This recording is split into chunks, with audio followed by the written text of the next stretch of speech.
Oke, baik. Selamat malam, teman-teman.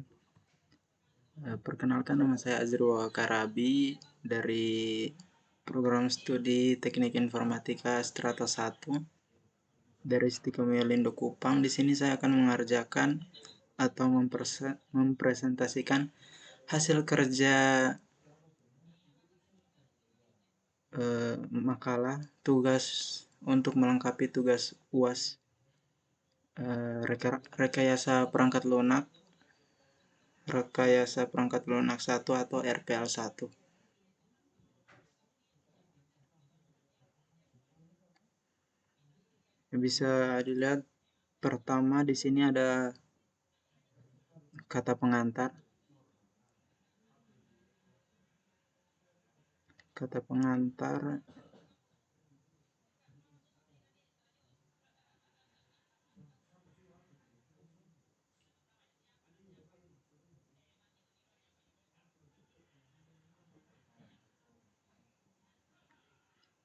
kata pengantarnya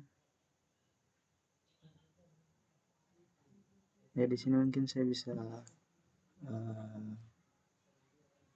membaca sedikit, yaitu mengucapkan puji syukur kehadirat Tuhan Yang Maha Esa yang telah melimpahkan rahmat dan karunia-Nya sehingga penulisan dapat menyelesaikan masalah makalah ini dengan tepat waktu.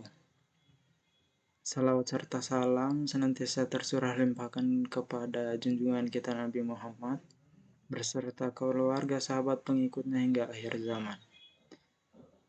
Makalah ini tidak lepas dari bantuan berbagai pihak. Oleh karena itu, penulis ingin mengucapkan terima kasih yang sebesar-besarnya kepada Merces Mardahlia Saitakela, Eskom, selaku dosen pembimbing mata kuliah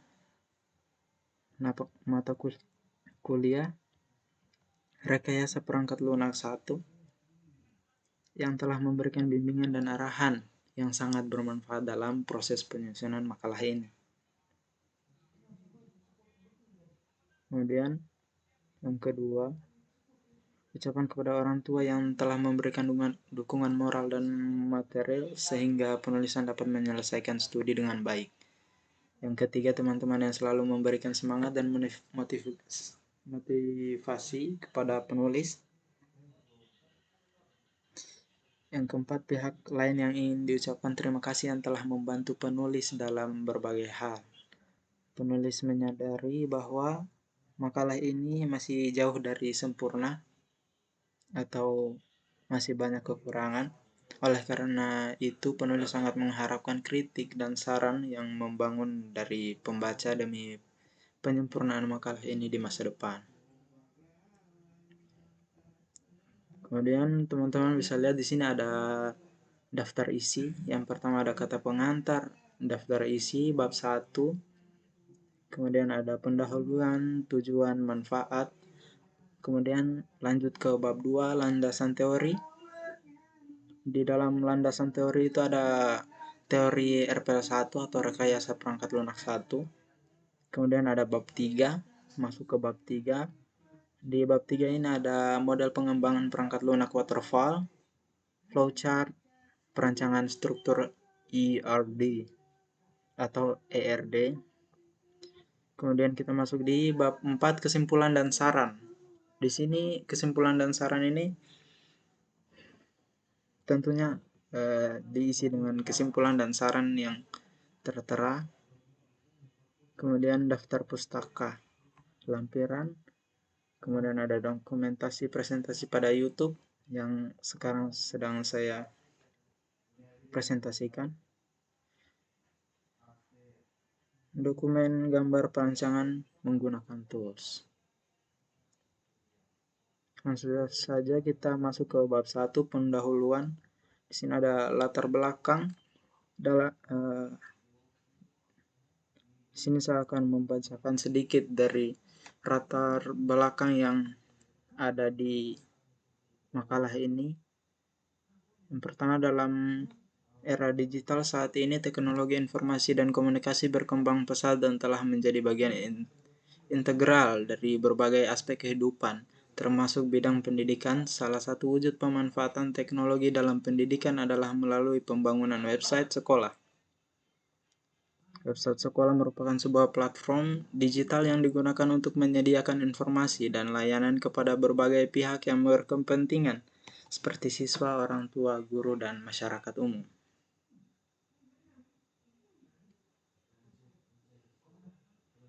Dan di sini penyediaan informasi melalui website sekolah memberikan banyak manfaat, antara lain kemudian akses informasi akademik dan non-akademik, transparansi kegiatan sekolah, serta peningkatan komunikasi antara sekolah dengan berbagai pihak.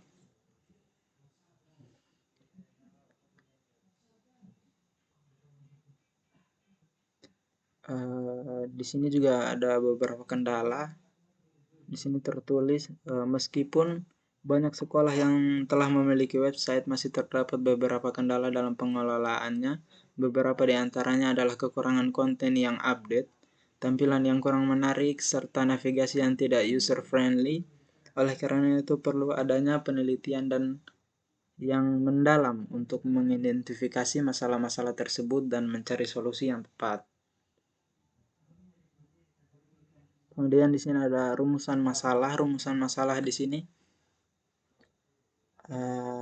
rumusan masalah dalam penelitian ini adalah: 1. Bagaimana kondisi website sekolah saat ini dalam hal konten, desain, dan navigasi.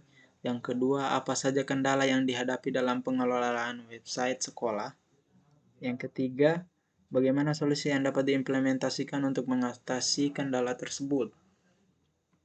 Kemudian di sini juga ada tujuan penelitian. Penelitian ini diharapkan memberikan manfaat sebagai berikut. Yang pertama, bagi sekolah, memberikan rekomendasi yang berguna untuk memperbaiki dan mengoptimalkan website sekolah. Yang kedua, bagi siswa dan orang tua, memperoleh kemudahan dalam mengakses informasi yang dibutuhkan dengan cepat dan akurat. Yang ketiga, bagi peneliti lain menjadi referensi bagi penelitian selanjutnya yang berkaitan dengan pengembangan website sekolah. Kemudian di sini kita masuk ke bab 2. Di bab 2 ini terdapat landasan teori, yaitu teori tentang RPL 1 atau teori rekayasa perangkat lunak. Yang pertama, teori sistem perangkat lunak. Teori ini mempelajari perangkat lunak sebagai sebuah sistem yang kompleks terdiri dari berbagai komponen yang paling berinteraksi. Konsep ini mencakup pemahaman tentang arsitektur perangkat lunak, modul komponen, dan antarmuka antar komponen.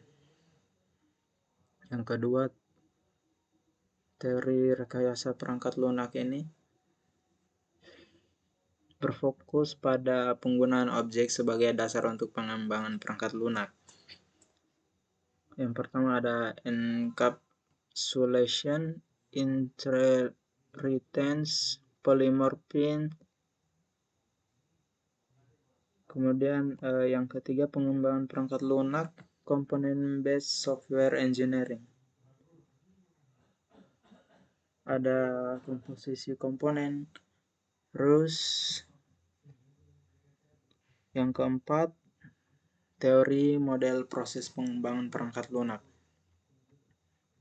Teori ini mencakup model proses yang digunakan untuk mengelola pengembangan perangkat lunak. Beberapa model yang terkenal antara lain waterfall, model linear yang mengikuti urutan tahapan pengembangan perangkat lunak dari analisis kebutuhan hingga pemeliharaan.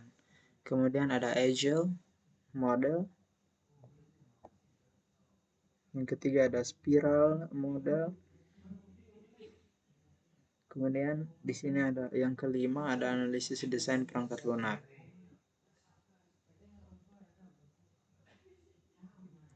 Di sini konsep penting dalam teori ini meliputi UML, Unified Modeling Language, terus ada design patterns.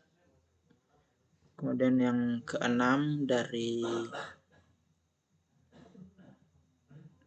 ada teori pengujian perangkat lunak atau software testing. Di situ aspek-aspek penting dalam teori ini meliputi unit testing, integration testing, system testing, acceptance testing. Kemudian ada 7 teori manajemen perangkat lunak. Ada project planning, penentuan tujuan, jadwal, dan sumber daya yang dibutuhkan untuk proyek. Kemudian ada risk management, ada quality assurance. Terus yang ke-8 ada teori pemeliharaan perangkat lunak, software maintenance.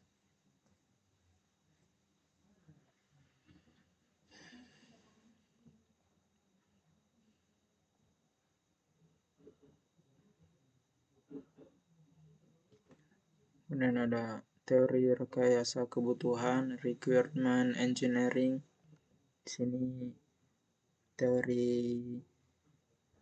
langkah-langkah penting teori ini meliputi requirement elicitation, requirement analysis, requirement specification, requirement validation.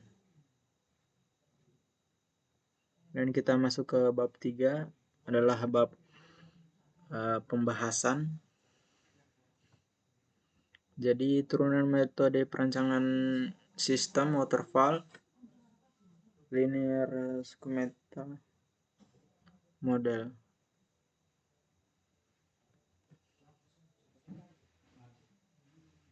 Di sini metode ini adalah salah satu yang paling klasik dan terdiri dari serangkaian tahap yang harus diselesaikan secara berurutan. Tahapannya biasanya mencakup requirement analysis, kemudian ada system design, implementation, terus ada testing atau pengujian, terus ada development, maintenance, kemudian ada agile, interaksi di dalamnya mencakup interaksi individu, perangkat lunak yang berfungsi, kemudian ada kolaborasi dengan klien, kemudian ada respon terhadap perubahan.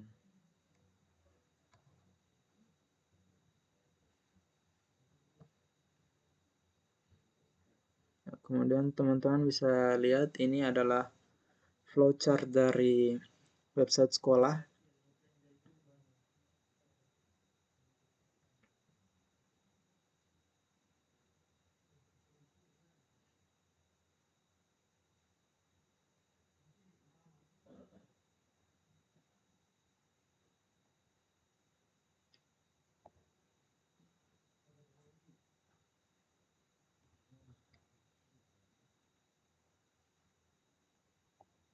Dan di sini ada menggunakan perancangan terstruktur ERD. Sini teman-teman bisa lihat ini struktur perancangannya.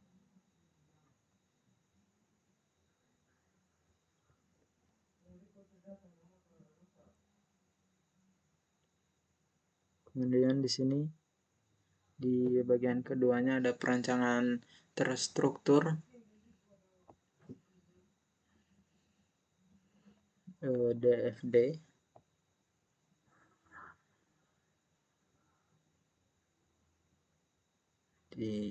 Ini gambaran dari struktur perancangannya.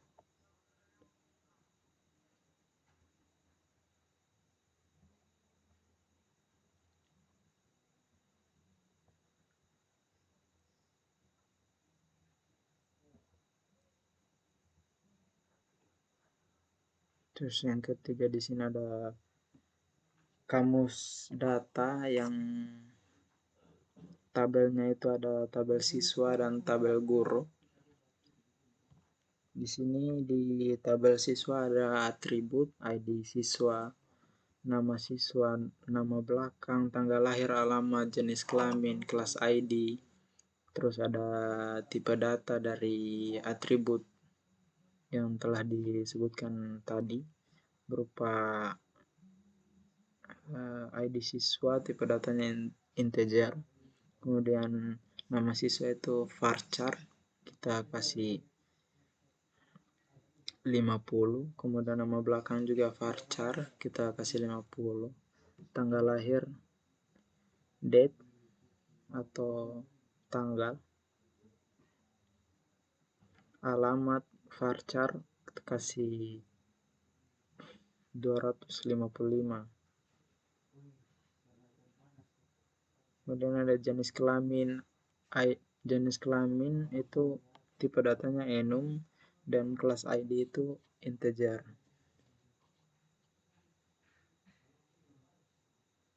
Kemudian tabel guru juga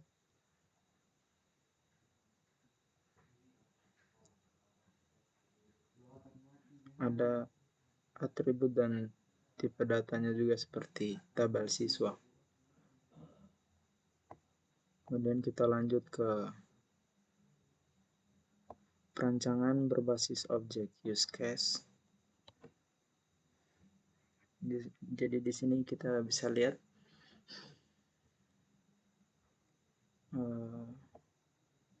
use case-nya.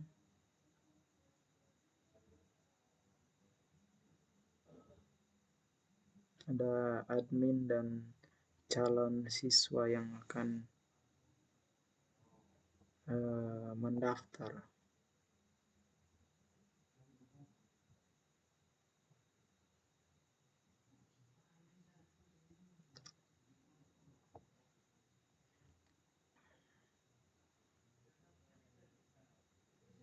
Kemudian bab 5 kesimpulan dan saran. Di sini kesimpulan tentu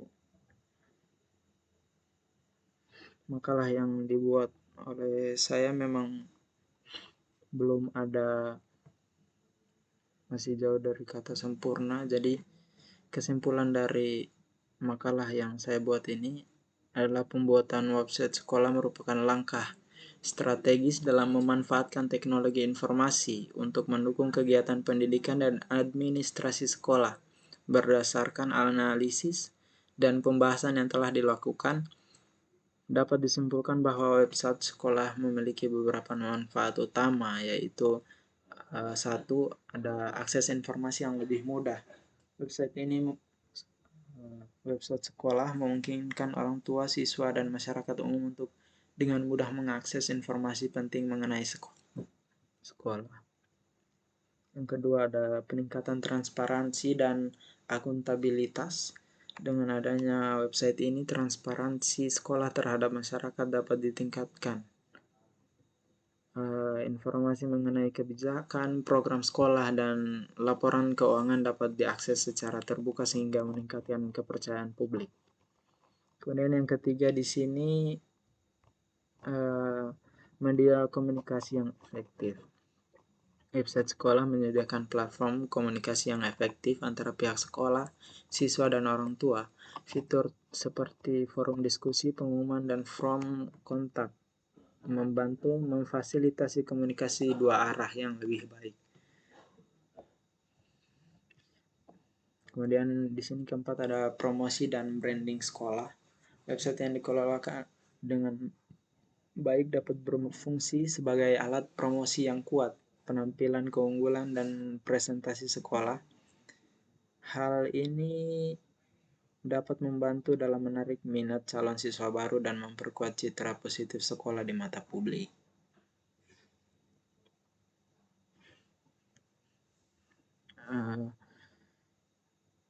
Yang kelima, kesimpulannya, efisiensi operasional digital melalui website membantu dalam efisiensi operasional, seperti mendaftar siswa baru secara online, pengelolaan data siswa dan guru, serta penyebaran materi pembelajaran yang lebih mudah diakses. Untuk memanfaatkan website sekolah perlu adanya perencanaan yang matang dan pemeliharaan rutin. Partisipasi seluruh elemen sekolah termasuk guru, siswa, dan orang tua juga sangat penting dalam mengembangkan dan menjaga keberlanjutan website sekolah. Dengan demikian, website sekolah tidak hanya menjadi alat informasi, tetapi juga sebagai sarana pendukung utama dalam mencapai visi dan misi pendidikan. Saran: berdasarkan temuan dan analisis yang telah dilakukan dalam makalah ini, berikut adalah beberapa saran yang diharapkan dalam meningkatkan efektivitas dan efisiensi penggunaan website sekolah. Yang pertama ada pemeliharaan dan pembaruan berkala. Pemeliharaan rutin pada website untuk memastikan bahwa semua informasi tetap akurat dan terkini. Pembaruan konten secara berkala termasuk berita, pengumuman, dan kegiatan sekolah agar pengguna selalu mendapat informasi yang terbaru. Kemudian ada pelatihan pengguna. Adakan pelatihan bagi staf sekolah, guru, dan siswa mengenai cara menggunakan website dengan efektif. Kemudian ada sosialisasikan kepada orang tua siswa dengan fitur-fitur yang tersedia di website serta cara mengakses dan memanfaatkannya. Yang ketiga ada peningkatan keamanan. Implementasikan protokol keamanan yang kuat untuk melindungi data pengguna dan informasi sensitif yang disimpan di website. Gunakan sertifikat SSL dan metode autentikasi 2 faktor untuk meningkatkan keamanan akses. Berikut adalah daftar pustaka.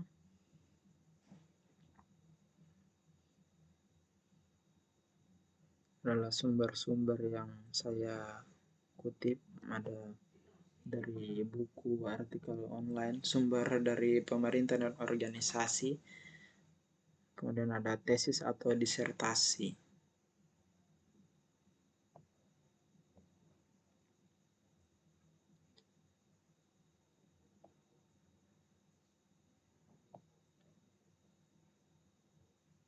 Nah, ini ada dokumentasi gambar.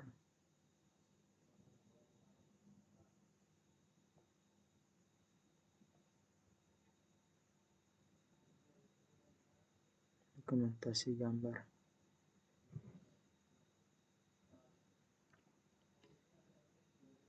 Ya, mungkin cukup sekian hasil presentasi makalah ujian akhir semester rekayasa perangkat lunak 1 atau RPL 1. Untuk melengkapi tugas akhir semester dari mata kuliah RPL 1. Terima kasih kepada teman-teman yang sudah membantu.